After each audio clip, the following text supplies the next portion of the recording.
तो guys welcome back to my YouTube channel. मुझे आपके सब्सक्राइबर नहीं चाहिए, नहीं लाइक करें नहीं कमेंट करें, सीधे टॉपिक पर आते हैं हम सीधा। तो आज हम पढ़ेंगे स्टैंडर्ड कॉस्टिंग। ठीक है, ये हमारा चैप्टर है स्टैंडर्ड कॉस्टिंग। ठीक है, तो मैं आपको स्टार्टिंग से पूरा अच्छे से स्टैंडर्ड कॉस्टिंग पढ़ाऊँगा और जो भी डाउट्स आप मुझसे कभी पूछ सकते हैं। तो फिर हम स्टैंडर्ड कॉस्टिंग पढ़ने जा रहे हैं। तो स्टैंडर्ड ना दो तरीके के होते हैं।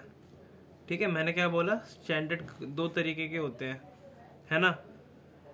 एक होता है पर्सनल स्टैंडर्ड, ठीक है,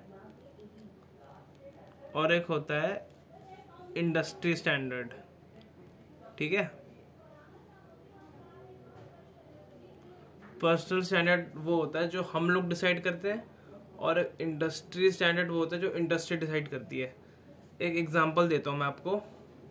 मान लीजिए आपको DU में एडमिशन चाहिए, है ना। DU में एडमिशन चाहिए तो फिर आपको मिनिमम कितनी परसेंटेज लानी पड़ेगी DU को फॉर्म भरने के लिए? 33%, है ना। तो आप DU का एप्लीकेशन भर सकते हो एक तरीके से। तो वो आपका हो गया इंडस्ट्री स्टैंडर्ड। ठीक है, इंडस्ट्री स्टैंडर्ड। ठीक है, और पर्सनल स्टैंडर्ड, अब देखो 33% में आपका एडमिशन होगा किसी कॉलेज में, जाहिर सी बात है आजकल के ज़माने में तो बिल्कुल नहीं होगा एडमिशन आपका, है ना। इसलिए आपने मान लो अपना पर्सनल स्टैंडर्ड सेट करा, मान लो मुझे 95% लानी है ना। तो ये आपका हो गया पर्सनल स्टैंडर्ड। ठीक है, ठीक है, समझ आ गया आपको। अब मान लीजिए इस चैप्टर में आपको सिर्फ कंपैरिजन करना है दो फिगर्स का, दो स्टैंडर्ड का और एक्चुअल का कंपैरिजन करना है इस पूरे चैप्टर में। ठीक है, आपको मान लीजिए मैं ट्यूशन पढ़ाता हूँ। ठीक है, मान लीजिए मैं पढ़ाता हूँ ट्यूशन। ठीक है, मैंने ना अपना एक पर्सनल स्टैंडर्ड सेट कर कि जिस बच्चे के 70% के ऊपर मार्क्स आएंगे, ठीक है, जिस बच्चे के 70% ऊपर के मार्क्स आएंगे मैं उससे सेटिस्फाई हो जाऊँगा। ठीक है, मान लो मैं 4 बच्चों को ट्यूशन देता हूँ। ठीक है, ये मेरा पर्सनल स्टैंडर्ड हो गया। मान लो मैं 4 बच्चों को ट्यूशन देता हूँ। ठीक है, ठीक है, मान लो पहले बच्चे क्या है 72%, इससे क्या मैं सेटिस्फाई रहूँगा? हाँ रहूँगा, 2%। ठीक है, मान लो दूसरे बच्चे क्या है 65%, इससे मैं सेटिस्फाई नहीं रहूँगा। कितना? -5%, है ना। तीसरे वाले बच्चे से मैं सेटिस्फाई रहूँगा? मान लो उसका है 82%, इससे क्या मैं सेटिस्फाई रहूँगा? हाँ रहूँगा। कितना? 12%। चौथे वाले बच्चे का मान लो आए 50%, इससे तो मैं बिल्कुल सेटिस्फाई नहीं रहूँगा। ठीक है, तो हम क्या कर रहे हैं, इन दोनों को क्या कर रहे हैं, कंपेयर कर रहे हैं हम। ठीक है, इन दोनों फिगर्स को, सारे फिगर्स को हम कंपेयर कर, देखो 70 को 72 के साथ, ठीक है, 70 को 65 के साथ, 70 को 82 के साथ, 70 को 50% के साथ। ठीक है, तो हम क्या कर रहे हैं, कंपैरिजन। ठीक है, और इस चैप्टर में हमें कुछ नहीं करना, स्टैंडर्ड वैल्यू और एक्चुअल वैल्यू को। स्टैंडर्ड मतलब वो होता है जो हमने सोचा, ठीक है, और एक्चुअल का मतलब वो होता है जो हमने एक्चुअली मतलब किया। ठीक है, तो उन दोनों का हमें कंपैरिजन करना है इस पूरे चैप्टर में। ठीक है, तो हम इसको बिजनेस पॉइंट ऑफ व्यू तो समझते हैं ना, ये तो मैंने आपको एग्जांपल दे दिया। ठीक है, अब देखो हम बिजनेस क्यों करते हैं, हम बिजनेस क्यों करते हैं बताओ? प्रॉफिट के लिए, है ना भाई। प्रॉफिट नहीं है तो कुछ नहीं है ना, समझ रहे हो ना। प्रॉफिट के लिए बिजनेस करते हैं। ठीक है, और प्रॉफिट के दो कंपोनेंट होते हैं, है ना। प्रॉफिट कैसे आता है?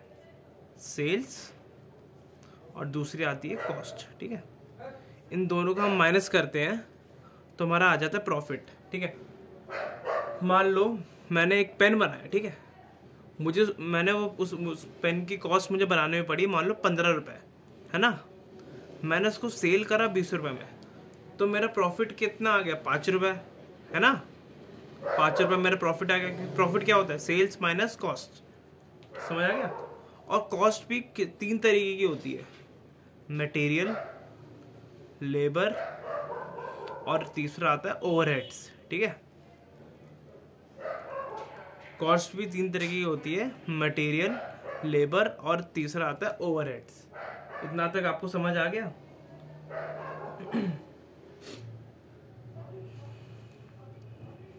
तो हम इस चैप्टर में इन तीनों के ही बारे में पढ़ेंगे, material cost variance, labour cost variance और ओवरहेड वेरिएंस। ठीक है, हम इन तीनों के बारे में पढ़ेंगे, ठीक है। ठीक है, और अब देखोगे कि इस फिगर में कुछ भी चेंज होता है सीधा प्रॉफिट पे इफेक्ट पड़ेगा। मान लो मैंने कॉस्ट 17 रुपए की कर दी तो फिर प्रॉफिट 3 रुपए का हो गया, है ना। मान लो मैंने कॉस्ट बाई चांस मान लो 17 रुपए की होगी कॉस्ट मेरी, सेल मैंने 20 रुपए का करा, तो यहाँ पे कितने रुपए का होगा, ये प्रॉफिट मेरा फिर 3 रुपए का हो जाएगा। तो समझ रहे हो ना, यहाँ पर कुछ भी इफेक्ट होगा सेल्स या कॉस्ट में, उसका इफेक्ट आएगा हमेशा प्रॉफिट में, ठीक है। तो फिर हम एक क्वेश्चन कर लेते हैं पहला। तो पहला हमारा जो इस चैप्टर में वेरिएंस है उसको हम बोलते हैं डायरेक्ट मटेरियल वेरिएंस, ठीक है। डायरेक्ट मटेरियल वेरिएंस बोलते हैं जो पहला वेरिएंस अपना, ठीक है। तो फिर ना इसको मैं ना आपको एक क्वेश्चन के थ्रू समझाना चाहूंगा। तो हम क्वेश्चन देख लेते पहले। मान लो हमने स्टैंडर्ड सेट करा। स्टैंडर्ड का मतलब होता है जो हमने सोचा, ठीक है। स्टैंडर्ड का मतलब वो होता है जो हमने सोचा, ठीक है। मान लो हमने सोचा कि हम 10 kg आउटपुट बनाएंगे, ठीक है। हम बनाएंगे 10 kg आउटपुट, जिसमें से अपना ए लगेगा कितना 8 kg at the rate 6 rupees पर kg, और मान लो बी हमारा लगेगा 4 kg at the rate 4 rupees पर kg, ठीक है। ये हमारा स्टैंडर्ड है जो हमने सोचा, ठीक है। अब मान लो हमारा एक्चुअल आ गया, ठीक है। लेकिन हमने एक्चुअल क्या करा है, हमने 1000 किलो आउटपुट बनाया, हमने 1000 किलो का आउटपुट बनाया, ठीक है। जिसमें से ए कितना है 750 kg, है ना। बी कितना है 500 kg, ठीक है, एट द रेट 7 रुपीज़ पर kg, और दूसरा है 5 रुपीज़ पर kg, ठीक है। ये हो गया अपना क्वेश्चन, समझ आ रहा है आपको, ये हमारा हो गया क्वेश्चन, ठीक है। तो हम हमेशा, ठीक है, देखो हम स्टैंडर्ड कितना हमारा 10 किलो के आउटपुट के हिसाब से है ना। कुछ बच्चे पूछेंगे कि 8 4 तो 12 होता है, ये 10 किलो का आउटपुट कैसे बन रहा है। भाई क्या पता बनाते बनाते 2 kg कहीं वेस्ट हो गया हो, है ना, ऐसा भी तो पॉसिबल हो सकता है। तो समझ रहे हो ना मैं क्या बोल रहा हूँ। तो ना हमेशा एक बात ध्यान रखना, ठीक है, हमेशा एक बात ध्यान रखना। सबसे इम्पोर्टेंट, बच्चे डायरेक्ट फॉर्मूला लगा देते हैं और पूरा क्वेश्चन गलत हो जाता है, ठीक है। सबसे इम्पोर्टेंट बात याद रखना कि हमेशा स्टैंडर्ड को हमेशा स्टैंडर्ड को किस में कन्वर्ट करना है, एक्चुअल में।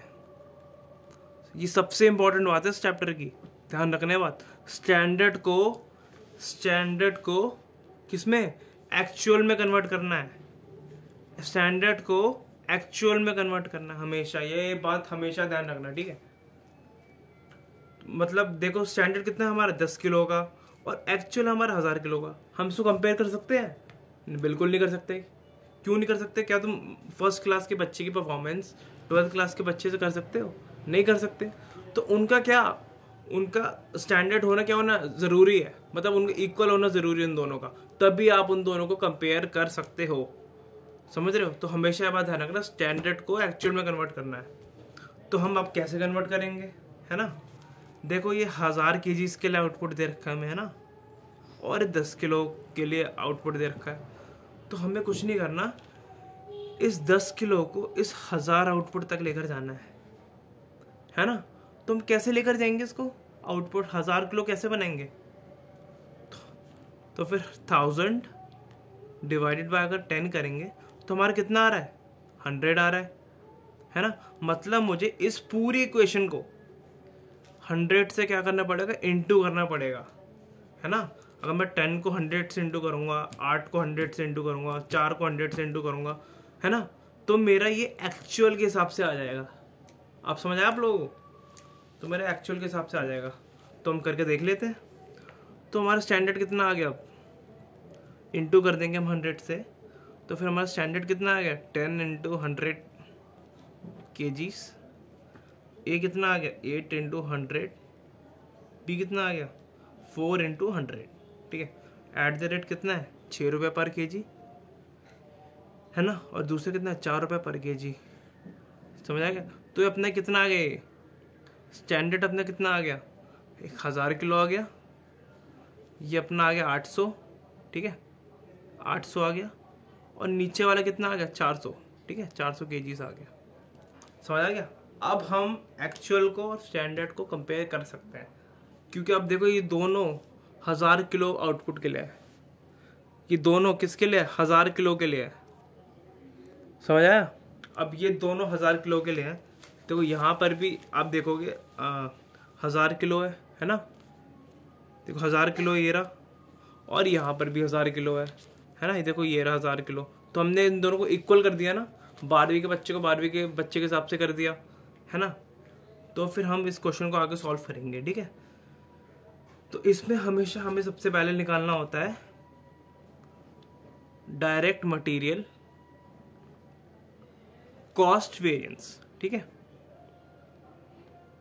मतलब हम देखते हैं हमें कॉस्ट में जो हमने सोचा था और जो हमने एक्चुअली करा उसका डिफरेंस हम निकालेंगे कि हमें फ़ायदा हुआ है नुकसान, ठीक है।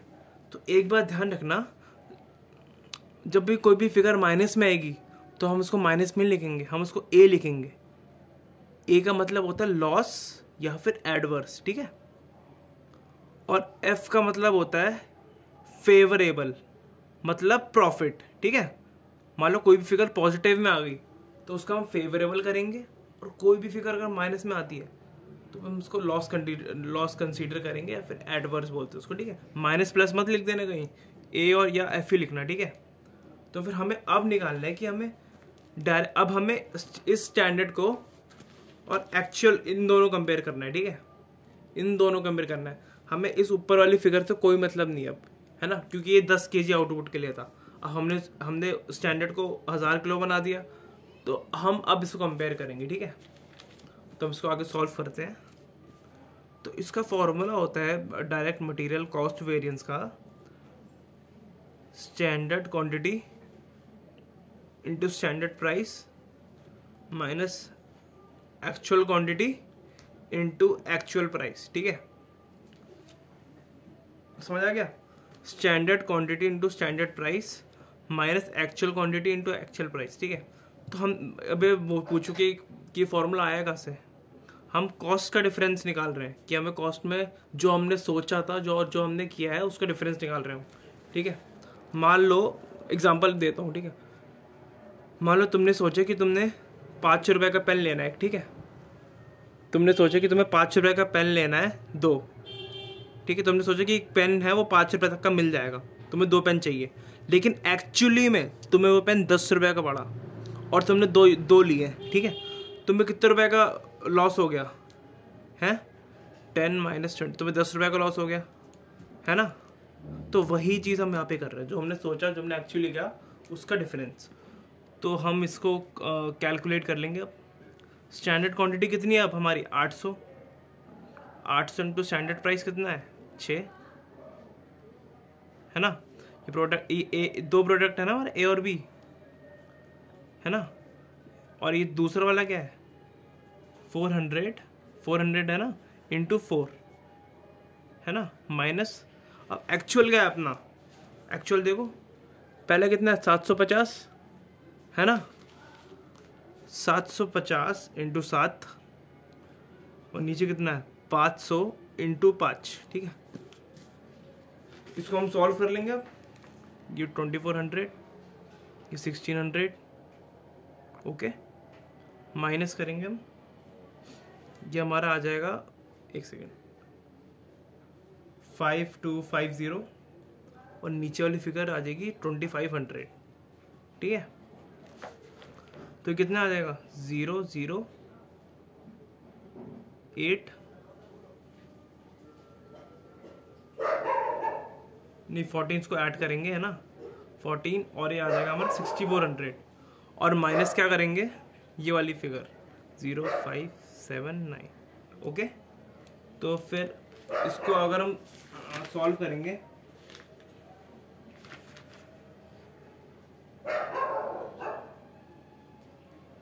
सॉरी ये हमारी फिगर आ रही 7750, ठीक है। तो इसको अगर हम सॉल्व करेंगे तो ये हमारा आ जाएगा 1350।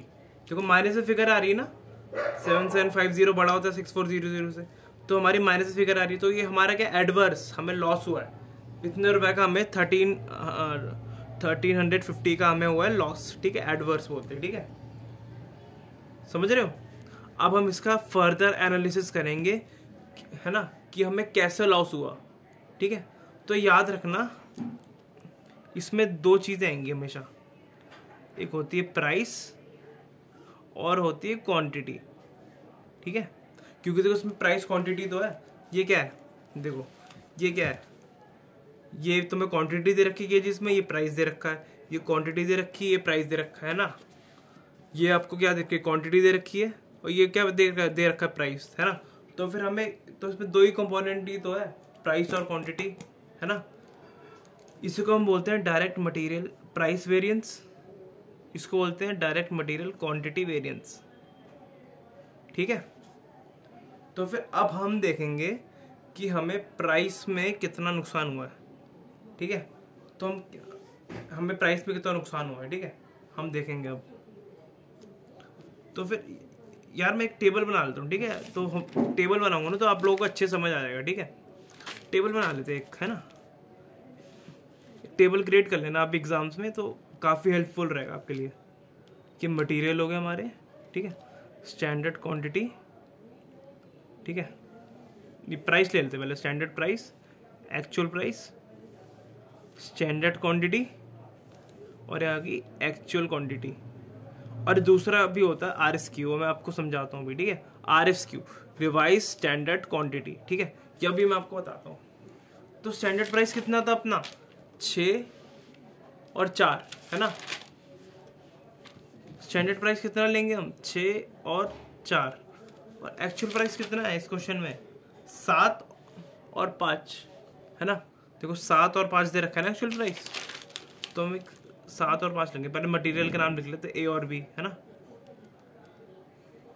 और स्टैंडर्ड क्वांटिटी कितनी है अपनी, 750, 500, कितनी है अपनी, 750, और कितनी है, नहीं एक्चुअल क्वांटिटी है, सॉरी, 750 और 500, और स्टैंडर्ड क्वांटिटी कितनी है अपनी, 800 और 400, ठीक है। तो ये 800 और ये है अपनी 400, ठीक है। तो ये हमारी टेबल हो गई, ठीक है।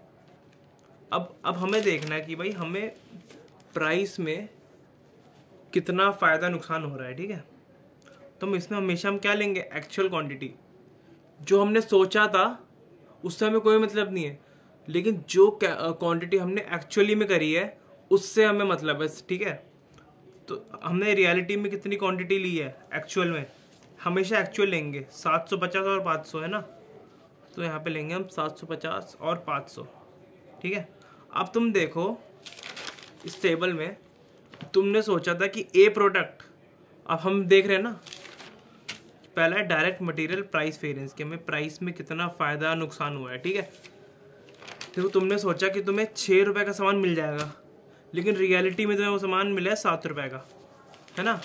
तुमने सोचा था तुम्हें 6 रुपये का सामान चाहिए था, लेकिन रियलिटी में तुम्हें वो 7 रुपये का मिला है, तो कितने रुपये का लॉस होगा तुम्हें, -1 रुपये का, है ना। तो ये तुम्हारे कितना आ गया, इसको सॉल्व कर लो तुम, 750 एडवर्स आ जाएगा, ठीक है। और दूसरा वाला भी देख लो आप, बी के लिए, है ना, ये ए ये बी, ठीक है। दूसरा वाला देख लो, है ना। तुमने सोचा कि तुम्हें 4 रुपये का सामान, 5 रुपये का पड़ा, तो कितने रुपये का लॉस होगा तुम्हें, 1 रुपये का, है ना। यहाँ पर भी तुम्हें 4 रुपये का सामान कितने का पड़ा, 5 का, तो यहाँ पर भी -1 लॉस हो गया, है ना। तो कितना आ जाएगा, 500 एडवर्स, ये भी आ जाएगा, एडवर्स मतलब लॉस, ठीक है। इन दोनों को ऐड करोगे तो कितना आएगा, 1250 एडवर्स, ठीक है। मतलब तुम्हें प्राइस में इतने रुपये का लॉस हुआ है, 1250 का, ठीक है। अब हम देखेंगे हमें क्वांटिटी में कितना लॉस हुआ है, ठीक है। हमें क्वांटिटी में कितना लॉस हुआ है, ठीक है। पहले डायरेक्ट मटेरियल का फॉर्मूला तो पता ही चल गया होगा, एक्चुअल क्वांटिटी ब्रैकेट में, ठीक है, standard price minus actual price, ठीक है। ये इसका फॉर्मूला होता है। देखो मैंने आपको कंसेप्ट समझा दिया कि ये फॉर्मूला आएगा से, ठीक है। जो एक्चुअल क्वांटिटी होगी, जो हमने सोचा उससे कोई मतलब नहीं है, लेकिन जो एक्चुअली में जो हमने करा है हमें उससे मतलब है, ठीक है। अब दूसरा है डायरेक्ट मटेरियल क्वांटिटी वेरिएंस, ठीक है, क्वांटिटी या फिर इसको हम बोलते हैं यूसेज, ठीक है, यूसेज वेरिएंस, ठीक है। तो इसमें हम क्या करेंगे, स्टैंडर्ड प्राइस लेते हैं हमेशा। स्टैंडर्ड प्राइस क्यों लेते हैं, अब हमें देखना है कि क्वांटिटी में हमें कितना फायदा नुकसान होता है। हाँ, तो मैं बोल रहा हूँ स्टैंडर्ड प्राइस इसलिए लेते हैं क्योंकि जो एक्चुअल प्राइस होता है ना भाई, वो फ्लक्चुएट करते रहते हैं, ऊपर नीचे ऊपर नीचे ऊपर नीचे। तो फिर ना हम एक स्टैंडर्ड प्राइस सेट करके रखते हैं, है ना, क्योंकि जो बजट होता है ना वो 100% कभी एक्यूरेट नहीं होता, वो ऊपर नीचे हो सकता है, ठीक है। और जो एक्चुअल प्राइस है ना वो बहुत ऊपर नीचे फ्लक्चुएट होता रहता है, ठीक है, कभी ज़्यादा कभी कम। तो हम अपनी तरफ से एक स्टैंडर्ड प्राइस लेकर चलते हैं, ठीक है। तो फिर हम इसमें क्या करेंगे, स्टैंडर्ड प्राइस लेंगे और ब्रैकेट में अब हमें देखना है कि हमें क्वांटिटी में कितना फ़ायदा नुकसान हुआ है, ठीक है। दो प्रोडक्ट है अपने ए और बी, है ना।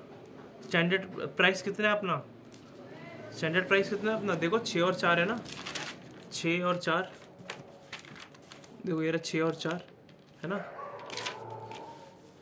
तो यहाँ पे ले लेंगे 6 और 4, ठीक है, उसको ब्रैकेट में कर देंगे, ठीक है। अब इसको सॉल्व करेंगे आगे। अब देखो क्वांटिटी में हमें कितना फ़ायदा नुकसान हो रहा है, ठीक है। तुमने सोचा था कि तुम्हारा काम 800 यूनिट में तुम्हारा काम होना चाहिए था, लेकिन रियलिटी में तुम्हारा 750 केजी में काम हो गया। तो यहाँ पे तुम्हें 50 यूनिट का फ़ायदा नहीं हो गया है, समझ रहे हो, 50 यूनिट का फ़ायदा हो गया ना। तुमने सोचा था कि तुम्हें 800 यूनिट में तुम्हारा प्रोडक्ट ए होगा, ठीक है, क्योंकि रियलिटी में तुम्हारा 750 केजीज में हो गया। तुम्हें 50 केजीज का तुम्हें फ़ायदा ही तो हो गया यहाँ पर। तो 800 माइनस 750, है ना, इसको हम सॉल्व कर देंगे। और प्रोडक्ट अभी करूँगा सॉल्व इसको।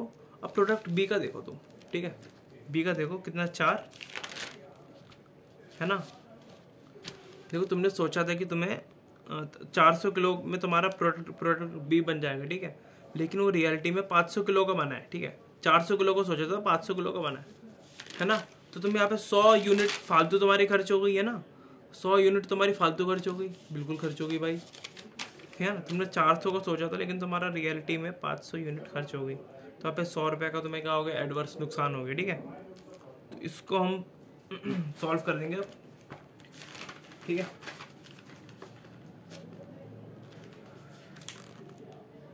इसको मैं सॉल्व कर दूंगा मैं, एक सेकेंड। तो ये 50 आ जाएगा, 56, ये हमारा, ये पहला वाला मेरा 300 फेवरेबल आ गया, है ना, और दूसरा वाला मेरा 400 एडवर्स आ गया, ठीक है ना। 300 फेवरेबल प्लस और 400 माइनस, तो नीचे कितना आ जाएगा, 100 एडवर्स आ जाएगा मेरा, है ना। 100 मेरा एडवर्स ही तो आ जाएगा, मतलब मुझे क्वांटिटी में 100 रुपये का लॉस हुआ है, ठीक है। अगर मैं इन दोनों को प्लस करता हूँ भाई, इन दोनों का मैं प्लस करता हूँ तो मेरा 1350 आ जाएगा, ठीक है, ठीक है, समझ रहे हो। अगर मैं इन दोनों को प्लस करूँगा 1250 प्लस एडवर्स प्लस 100 एडवर्स, अगर मैं प्लस करूँगा तो भाई मेरा यही तो आ रहा है 1350, है ना। तो अब हम देखो प्राइस का तो कुछ नहीं कर सकते, है ना, क्योंकि प्राइस मार्केट डिसाइड करता है ना। हम देखो प्राइस से कुछ नहीं कर सकते, लेकिन हम क्वांटिटी को अगर अगर हम क्वांटिटी को आगे एनालाइज करेंगे तो हमें काफ़ी चीज़ें पता चलेंगी, ठीक है। तो हमेशा क्वांटिटी का एनालिसिस करते हैं, ठीक है, मतलब इसका एनालिसिस करेंगे अब हम, डायरेक्ट मटेरियल क्वांटिटी वेरिएंस, ठीक है, इसका एनालिसिस करेंगे। देखो प्राइस का इसलिए नहीं करते क्योंकि प्राइस पे हमारा कंट्रोल नहीं है, कि प्राइस जो होता है वो मार्केट डिसाइड करता है, हमारा क्वांटिटी भी कंट्रोल है, ठीक है।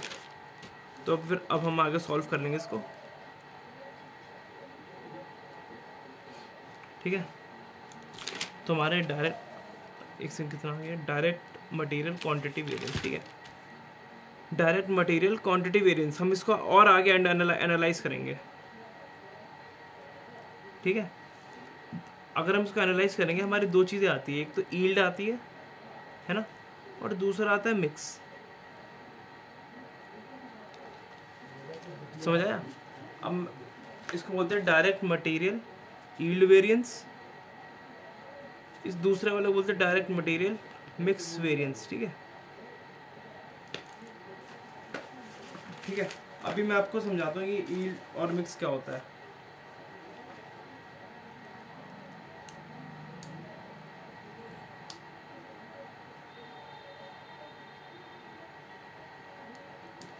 यील्ड का मतलब होता है कि जो क्वांटिटी हमारी यूज़ होनी थी उससे अगर कम या ज़्यादा हुई है यूज़, तो उसको हम यील्ड बोलते हैं। ठीक है, जो क्वांटिटी हमारी यूज़ होनी थी उससे अगर कम या ज़्यादा यूज़ हुई है तो उसको हम यील्ड बोलते हैं। ठीक है, तो मैं आपको समझाता हूँ यील्ड क्या होती है। ठीक है, अब हम इस टेबल में एक सेकेंड इसको कैलकुलेट कर लेंगे, हम इनका टोटल करके बताता हूँ मैं आपको। ठीक है, स्टैंडर्ड क्वांटिटी का टोटल कितना आ रहा है 1200 kg और एक्चुअल कितना आ रहा है 1250 kg। समझ आ गया? समझ आ गया? मतलब मैंने सोचा था कि मैं इतने केजी में सामान बनाऊंगा, लेकिन मैं रियलिटी में एक्चुअल में इतने केजी में सामान बनाया। ठीक है, तो RSQ का मतलब कुछ नहीं होता।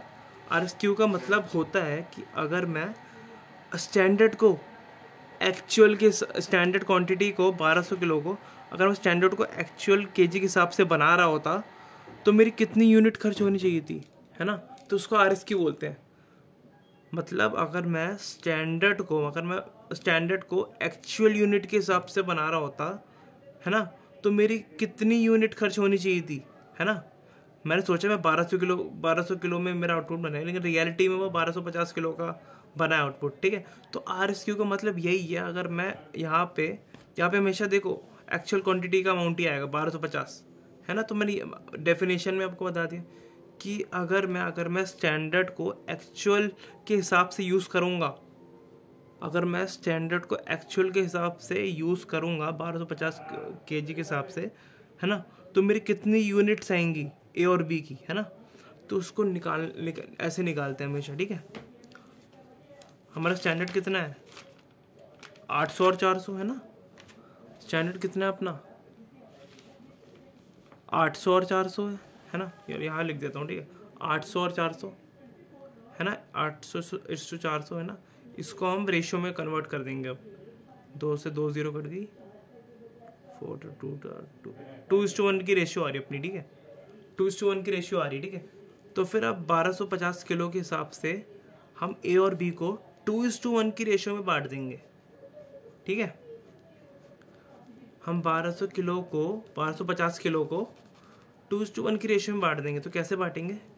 1250 इंटू, देखो 2:1 की रेशियो निकाली ना मैंने अभी आपके सामने, 2:1 की रेशियो अपनी, है ना, आराम से आ गई, कुछ प्रॉब्लम नहीं हुई।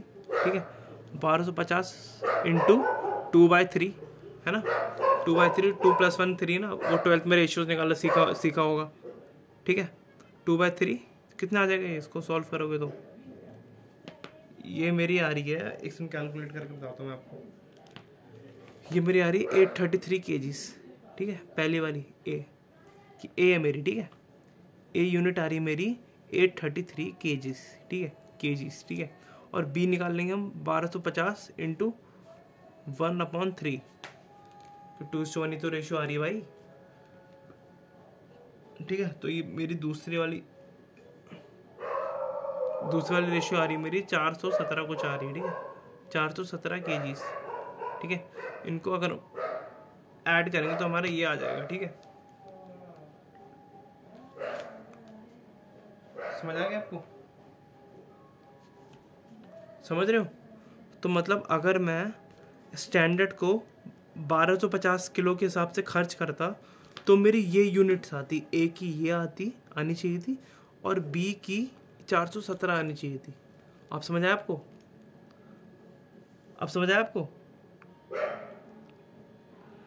मतलब अगर मैं स्टैंडर्ड को 1250 किलो के हिसाब से खर्च करता तो मेरी A की 833 यूनिट्स आनी चाहिए थी और B की आनी चाहिए थी 417 यूनिट। तो ये टोटल मिला के 1250 यूनिट होती। ठीक है, लेकिन रियलिटी में मैंने 750 यूनिट बनाई है A की और B की बनाई है 500 यूनिट, है ना? तो यहाँ पर भी हम स्टैंडर्ड प्राइस लेंगे, है ना, क्योंकि हम क्वांटिटी को एनालाइज कर रहे हैं ना, इससे कहीं तो पार्ट है ये। तो यहाँ पर भी स्टैंडर्ड प्राइस लेंगे क्योंकि एक्चुअल प्राइस हमेशा फ्लक्चुएट होते रहते हैं। ठीक है ना? तो मैं यील्ड निकालना सिखा देता हूँ। यील्ड का मतलब होता है हमारे कितनी यूनिट फालतू खर्च हुई है। मैंने सोचा था कि मैं 800 में काम कर लूँगा, लेकिन रियलिटी में वो काम 833 यूनिट्स में हुआ है, तो 33 यूनिट मेरी फालतू नहीं हो गई, है ना। 33 यूनिट मेरी फालतू हो गई, है ना। तो इसका फॉर्मूला होता है standard quantity minus RSQ, revise standard quantity, ठीक है। स्टैंडर्ड प्राइस ब्रैकेट में standard quantity minus RSQ, revise standard quantity. देखो स्टैंडर्ड प्राइस कितना है अपना, 6 और 4, है ना। और स्टैंडर्ड क्वांटिटी कितनी है अपनी, 800, और बी की 400, माइनस RSQ कितना आ गया अपना 833, और नीचे कितना आ गया 417, है ना। तो यहाँ पर देखो मेरी मेरी जो पहली ऊपर की यूनिट है कितनी खर्च हो गई, यहाँ पर देखो कितनी फालतू यूनिट खर्च हो गई, 33 यूनिट फालतू खर्च हो गई है ना। 6/-33, इन दोनों को सॉल्व करेंगे ना, -33 आएगा, नीचे कितना आएगा -17, ठीक है। तो इन दोनों का हम सॉल्व करेंगे। एक सेकेंड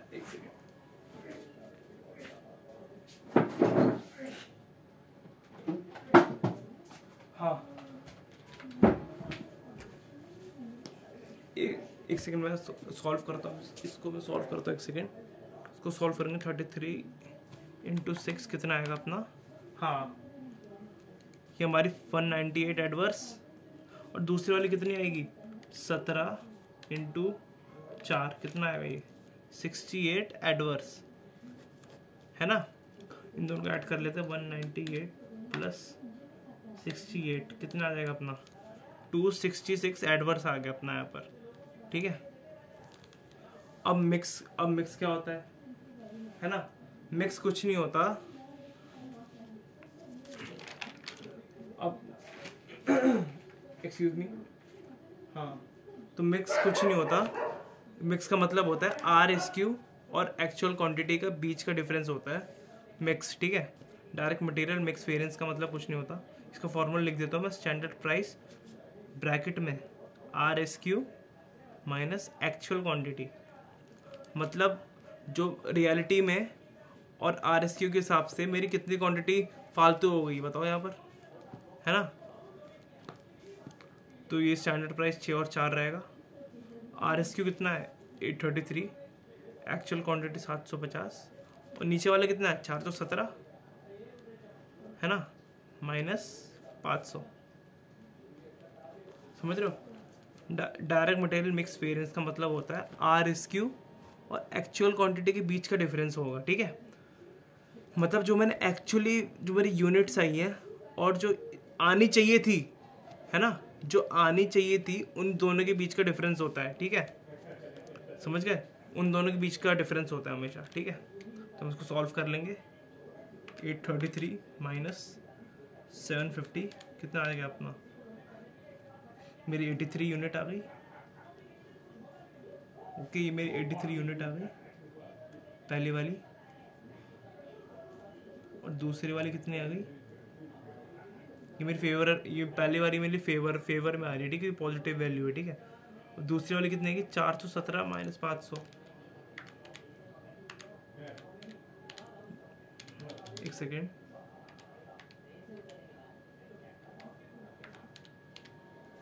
ये मेरी आ गई -83, ये मेरी आ गई एडवर्स, ठीक है।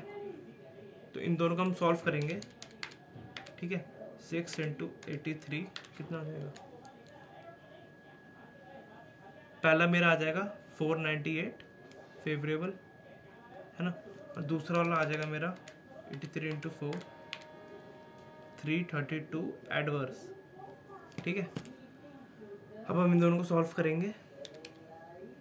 498 - 332 166 आ गया मेरा, ये क्या फेवरेबल आ गया, ठीक है, ठीक है। अब हम इन दोनों को अगर मैं ऐड करूँगा 268, देखो मेरा 266 मेरा क्या है एडवर्स, है ना, और 166 है मेरा फेवरेबल, है ना। याद रखना ये माइनस फिगर है ना, ये मेरी माइनस फिगर, ये मेरी प्लस फिगर, ठीक है। इनको हम सॉल्व करेंगे तो मेरा आएगा 100, ठीक है। 100 मेरा क्या आ जाएगा यहाँ पर एडवर्स, ठीक है। तो इसी के साथ ये हमारा था डायरेक्ट मटेरियल लेबर वेरिएंस। अब हम नेक्स्ट क्लास में करेंगे नॉर्मल लॉस के क्वेश्चन, वो भी काफ़ी इजी है। तो फिर मिलते हैं अब अगली क्लास में, बाय।